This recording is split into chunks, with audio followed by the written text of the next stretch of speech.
The teachings of Jesus Christ stand in stark contrast to those of the Old Testament, offering a message of forgiveness and humility that sometimes contradicts the legalistic and often harsh justice found in earlier Hebrew texts. Throughout history, scholars have debated the authenticity and intention behind some of Jesus' sayings, with one compelling argument being that Roman rulers may have influenced or reshaped these teachings to serve political agendas. The idea that Jesus' message could have been altered to maintain Roman authority over their vast empire is not far-fetched, particularly when considering that Jesus' instruction in Matthew 22:21, "Render unto Caesar what is Caesar's," aligns conveniently with Roman interests.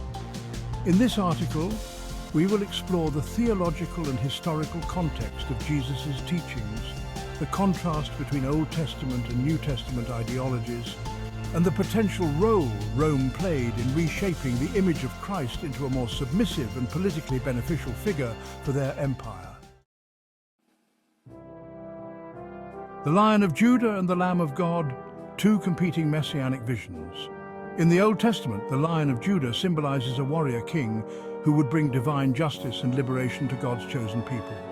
In Genesis 49, 9-10, the tribe of Judah is prophesied to rule until the coming of the messianic figure, who will be a powerful and righteous leader.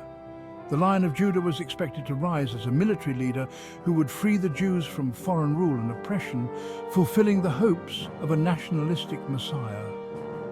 However, the New Testament paints a markedly different image of the Messiah. In John 1:29, Jesus is called the Lamb of God, who takes away the sin of the world.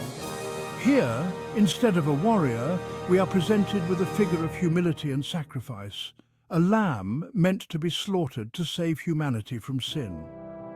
This portrayal of the Messiah as a sacrificial lamb was far more acceptable to the Roman rulers than the vision of a military Messiah who could lead a rebellion. This shift in messianic imagery, from the powerful Lion of Judah to the peaceful Lamb of God, was politically expedient for the Roman Empire. A Messiah who called for spiritual salvation instead of political liberation would pose no threat to Roman authority. Instead of challenging Roman occupation, Jesus' followers were taught to accept their circumstances and focus on the afterlife. Render unto Caesar, a Roman political strategy. The command, "Render unto Caesar what is Caesar's, and to God what is God's," is perhaps one of the most politically charged statements attributed to Jesus. Found in Matthew 22:21, this saying has often been interpreted as a call for obedience to secular authorities, even when those authorities are oppressive. While the Old Testament frequently encourages defiance against unjust rulers, Jesus' message here suggests a passive acceptance of Roman rule.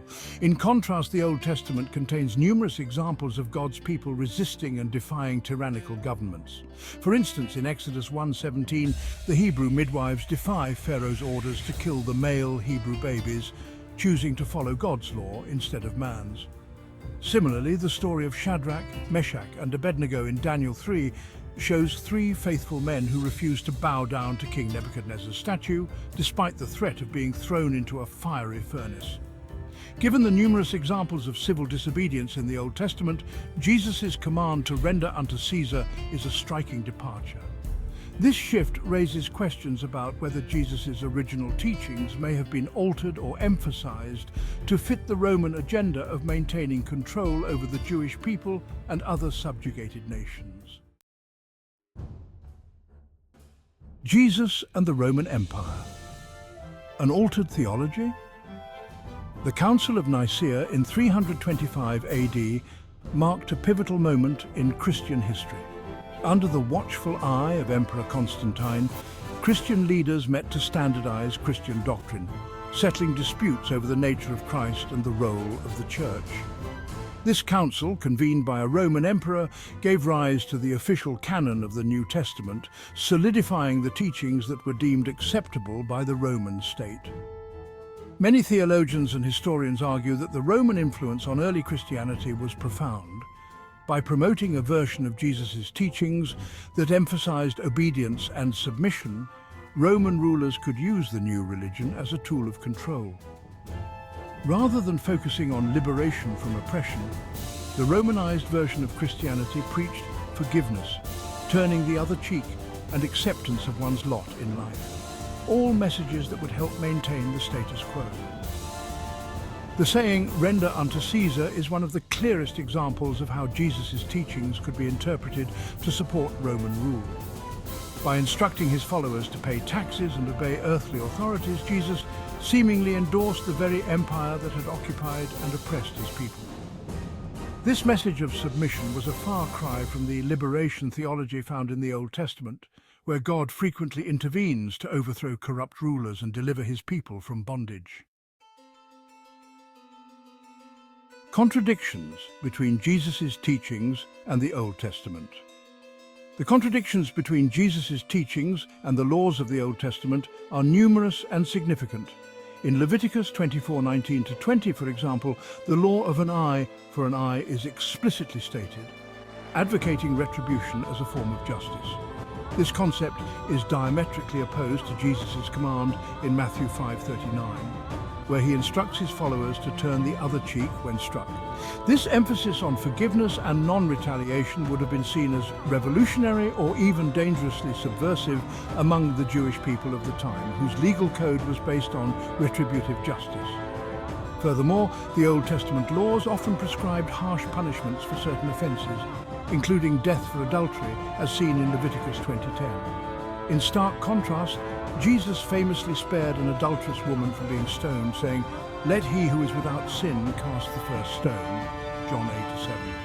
This act of mercy contradicted the legalistic and punitive nature of Old Testament justice, presenting a new way of understanding sin and forgiveness.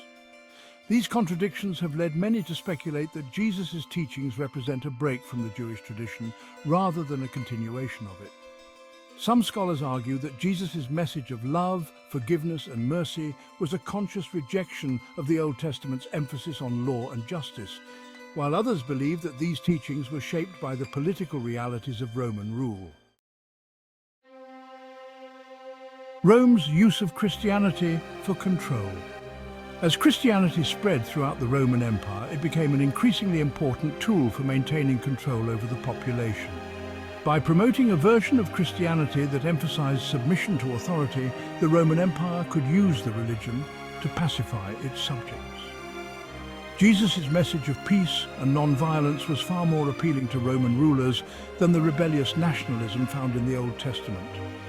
The Roman Empire was notorious for its harsh treatment of rebellious subjects, particularly in Judea. The Jewish people had a long history of resisting foreign rule, and the idea of a Messiah who would lead them to victory over their oppressors was a dangerous one. By promoting a peaceful, non-violent version of the Messiah, the Roman authorities could prevent future rebellions and maintain control over their empire. In this context, Jesus' command to render unto Caesar takes on new significance. It was not just a call to pay taxes, it was a call to accept Roman authority as divinely ordained. By framing submission to the Roman Empire as part of God's plan, the Roman rulers could use Christianity as a tool to keep their subjects in line. The Council of Nicaea, convened by Constantine, solidified these teachings, ensuring that the version of Christianity that emerged from the Roman Empire was one that supported the status quo.